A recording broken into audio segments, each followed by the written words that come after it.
ملک بھر میں یوم پاکستان ملی جوش و جذبے سے منایا جا رہا ہے۔ دن کا آغاز توپوں کی سلامی سے ہوا۔ ملک کی سلامتی کے لیے دعائیں کی گئیں۔ صدر آصف علی زرداری نے نوڈیرو ہاؤس میں پرچم کشائی کی۔ وزیر اعظم شہباز شریف نے لاہور میں پرچم کشائی کی۔ مزار اقبال پر گارڈز کی تبدیلی کی پروقار تقریب ہوئی۔ گورنر سندھ نہال ہاشمی، وزیر اعلیٰ سندھ مراد علی شاہ اور میئر کراچی مرتضی وہاب نے مزار قائد پر حاضری دی اور فاتحہ خوانی کی۔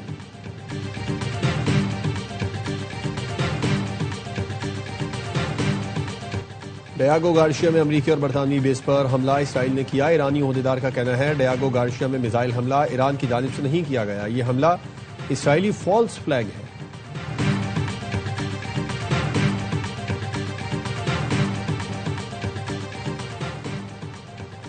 یوم پاکستان پر صدر آصف علی زرداری اور وزیر اعظم شہباز شریف کا قیام پاکستان کے لیے جدوجہد کرنے والوں کو خراج عقیدت۔ صدر آصف علی زرداری نے پیغام میں کہا، قائد اعظم کا علیحدہ وطن کے قیام کا فیصلہ نہایت دانشمندانہ تھا۔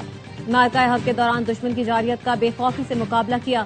وزیر اعظم نے کہا، مسلح افواج اور قانون نافذ کرنے والے ادارے ملک کی آزادی اور خود مختاری کا دفاع کر رہے ہیں۔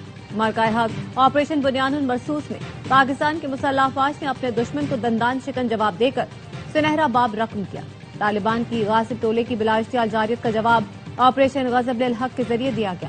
نائب وزیر اعظم اسحاق ڈار کا کہنا تھا، پاکستان اپنی جغرافیائی سرحدوں کے تحفظ کے لیے پرعزم ہے۔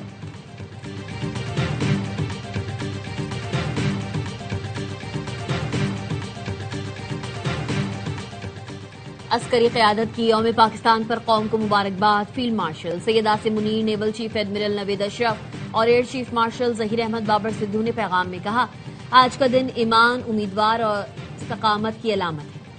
پاکستان جمہوریت کے تسلسل کے ساتھ ترقی کی راہ پر گامزن ہے۔ دہشت گردی اور انتہا پسندی کی چیلنجز کے باوجود مسلح افواج، قانون نافذ کرنے والے ادارے اور عوام متحد ہو کر خطرات کے خاتمے کے لیے پرعزم ہے۔ پاکستان بطور ذمہ دار ریاست امن و استحکام کے فروغ کے لیے کردار ادا کرتا رہے گا۔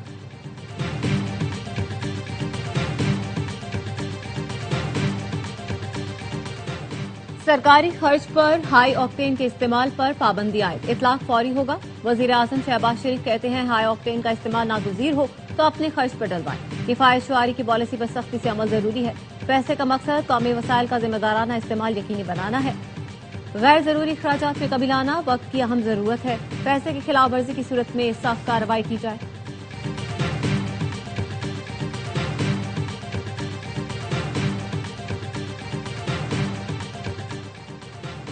جیٹ فیول کی قیمت میں 46 روپے فی لیٹر اضافہ، 1 لیٹر 388 روپے کا ہو گیا۔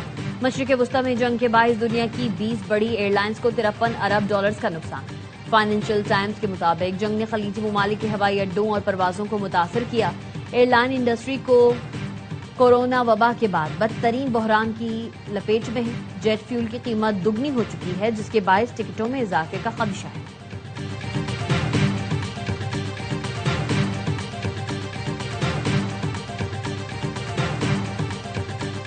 بین الاقوامی مارکیٹ میں خام تیل کی قیمتوں میں مسلسل اضافہ۔ لندن برانڈ کی قیمت 1.3% اضافے سے 113.62 ڈالر فی بیرل ہو گئی۔ امریکی WTI 1% اضافے سے 99 ڈالر فی بیرل کا ہو گیا۔ سربراہ عالمی توانائی ایجنسی فتح بیرول کہتے ہیں، موجودہ بحران 1970 کی دہائی کے تیل بحران سے بھی بدتر ہے۔ موجودہ مسائل کا بہترین حل آبنائے ہرمز کو دوبارہ کھولنا ہے۔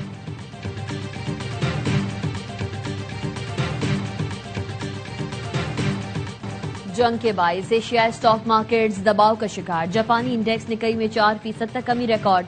جنوبی کوریا کا انڈیکس کوسپی 5%، چین کا Shanghai composite index 0.8%، Bombay Sensex اور نفٹی 50 انڈیکس 2% گر گیا۔ جنوبی کوریا کی کرنسی امریکی ڈالر کے مقابلے میں 17 سال کی کم ترین سطح پر آ گئی، $1 1510 وون کا ہو گیا۔ بین الاقوامی مارکیٹوں میں سونے اور چاندی کی قیمتوں میں بڑی کمی۔ فی اونس سونے کی قیمت میں $436 کی کمی۔ مقامی سطح پر فی تولہ سونا 43,600 روپے سستا، چاندی کی قیمت میں 6.28% کمی ریکارڈ۔ اسرائیل کے ایران میں آبادیوں پر حملے، تہران سمیت دیگر شہروں پر بمباری۔ تبریز پر حملے میں 6 افراد شہید، 40 سے زائد زخمی۔ بندر عباس میں ریڈیو اسٹیشن کو نشانہ بنایا گیا، 1 شہری شہید۔ اصفہان اور اہواز میں رہائشی آبادیوں کو نشانہ بنایا گیا، اسپتال کو نقصان پہنچا۔ ہلال احمد کا کہنا ہے اسرائیل اور امریکی حملوں میں اب تک 80,000 شہری یونٹس کو نشانہ بنایا جا چکا. سینٹ فارم کا کہنا ہے قم میں ٹربائن انجن پروڈکشن پلانٹ کو نشانہ بنایا گیا.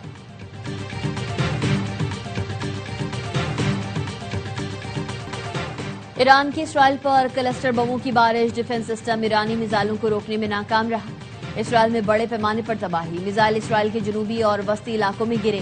تل ابیب، ایلات، بیروسبا، ڈیمونا اور ایراد میں ایرانی حملوں سے تباہی. درجنوں عمارتیں ملیمیٹ. اسرائیل میں خوف و ہراس پھیل گیا. ایرانی حملوں میں اب تک 11 اسرائیلی ہلاک اور ہزاروں زخمی ہو چکے ہیں. اسرائیلی وزیر اعظم نے گزشتہ روز جنوبی شہر ایراد کا دورہ کیا. خاتم النبیہ ہیڈ کوارٹر کا کہنا ہے سعودی ایئر بیس اور بحرین میں امریکی 5th فلیٹ کو نشانہ بنایا. پرنس سلطان ایئر بیس پر میزائل اور ڈرون حملے کیے گئے.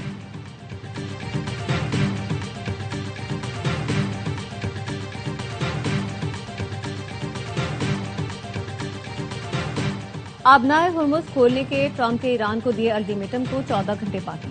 ٹرمپ نے پاکستانی وقت کے مطابق اتوار کو صبح 5 بجے ٹروتھ سوشل پر پوسٹ میں الٹیمیٹم دیا تھا.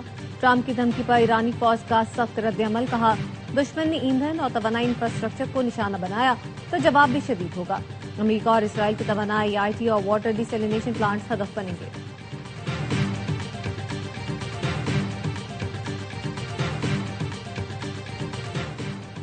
امریکی صدر ٹرمپ اور برطانوی وزیر اعظم کے درمیان ٹیلی فونک رابطہ.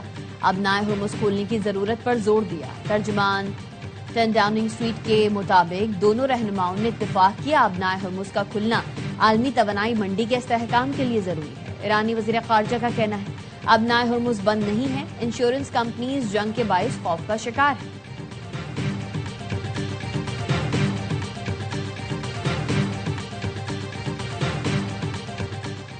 آبنائے ہرمز کی ناکہ بندی کے خلاف ہے. معاملے کو عالمی صورتحال کے تناظر میں دیکھا جانا چاہیے. روسی وزارت خارجہ کا کہنا ہے امید ہے امریکہ عقل مندی کا مظاہرہ کرے گا اور ایران میں نیوکلیئر پاور پلانٹ کو نشانہ نہیں بنائے گا. چین کا کہنا ہے آبنائے ہرمز کے بحران کو ختم کرنے کے لیے مذاکرات کا راستہ اپنایا جائے. کشیدگی بڑھنے سے پورا خطہ افراتفری میں مبتلا ہو جائے گا.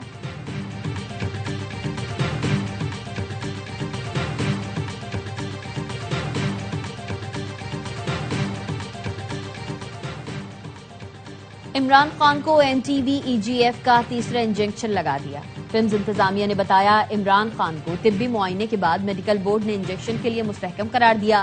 عمران خان کی باقاعدہ رضامندی کے بعد انجیکشن لگایا گیا. آپریشن تھیٹر میں تمام احتیاطی تدابیر اور پروٹوکولز پر عمل کیا گیا.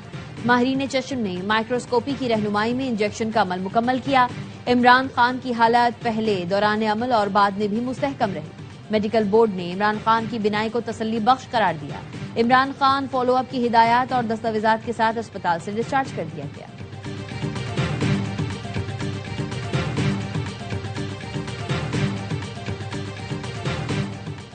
چیلنجز سے نمٹنے کے لیے اتحاد ضروری ہے. کوئی ہمارے ملک کی طرف میلی آنکھ سے نہیں دیکھ سکتا. وزیر اعلیٰ سندھ مراد علی شاہ کی مزار قائد پر حاضری کے بعد گفتگو. گورنر سندھ نہال ہاشمی نے کہا بانی PTI کی رہائی حکومت کا نہیں عدالتوں کا کام ہے. اگر عدالت بانی PTI کو بے گناہ سمجھے تو معاف کر دے. وزیر اعلیٰ پنجاب منیب نواز نے پیغام میں کہا آج کے دن الگ وطن کے قیام کی راہ ہموار ہوئی. پاکستان کو باوقار مقام دلانے کے لیے کسر نہیں چھوڑیں گے. وزیر اعلیٰ خیبر پختونخوا سہیل آفریدی نے کہا یوم پاکستان قومی ذمہ داریوں کی یاد دہانی کراتا ہے. ملک کو چیلنجز سے نکال کر ترقی کی راہ پر گامزن کرنا ہوگا. وزیر اعلیٰ بلوچستان سرفراز بکری نے کہا آج کا دن یاد دلاتا ہے کہ اتحاد اور نظم و ضبط سے ہی منزل پا سکتے ہیں.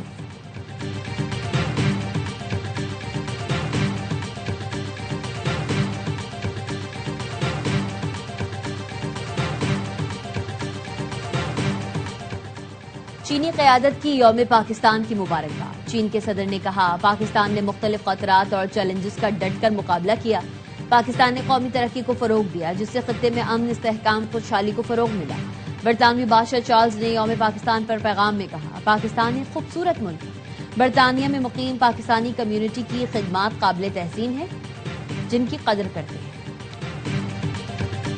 نیو یارک ایئرپورٹ پر ایئر کینیڈا کا طیارہ لینڈنگ کے دوران ٹرک سے ٹکرا گیا. طیارے کا اگلا حصہ تباہ. غیر ملکی میڈیا کے مطابق 5 فائر فائٹر سمیت 100 سے زائد مسافر زخمی.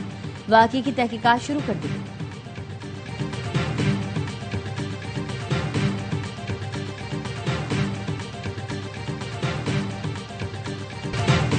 اور سلمان اقبال فلمز، اے آبا